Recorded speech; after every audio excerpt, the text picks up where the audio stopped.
तो बच्चों, आज मैं आपको उर्दू का काम कराने जा रही हूँ, पढ़ाई और अल्फाज उलट। ठीक है, ये आपकी उर्दू की किताब है, सफ़ा नंबर 112।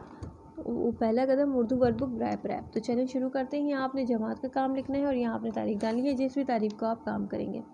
ये आपकी पढ़ाई है अल्फाज उलट की। अल्फाज उलट क्या होते हैं? जैसे कि दिन रात, ये दिन की तस्वीर बनी है और ये रात की। इस तरह आना जाना, नया पुराना, खुश तो उसका क्या होगा? ना खुश। ठीक है, अंदर, ये अंदर है तो ये क्या होगा?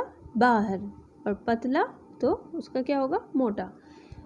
ये जब आपने एक दफ़ा पढ़ लिया तो अब आप यहाँ पे लिखेंगे। अब ठीक है, अब यहाँ पे आपने तारीख वही तरह लिखना है जैसा कि ये लिखा हुआ है।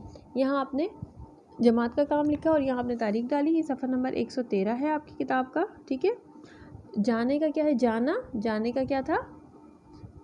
जाना आना।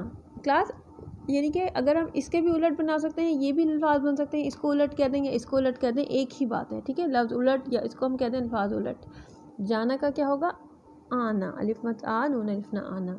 इसी तरह बाहर का क्या होगा? बाहर अंदर। ठीक है, इसी तरह नया, नया का क्या होता है? पुराना, पेरे अलिफ नून अलिफ ना, पुराना। इसी तरह पतले का क्या होगा? मोटा, मी व मो टे अलिफ टा, मोटा। इसी तरह नाखुश का क्या होगा? खुश। और इसी तरह जागना, जागने का क्या होगा? सोना। शाबाश, ये आज आपका काम है बच्चों। इसी तरह आपने काम करना है और हमें सबमिट करा देना है। अगले सबक तक के लिए मैं आपको खुदा हाफिज़ कहती हूँ। अपना बहुत सारा ख्याल रखिएगा। अल्लाह हाफिज़।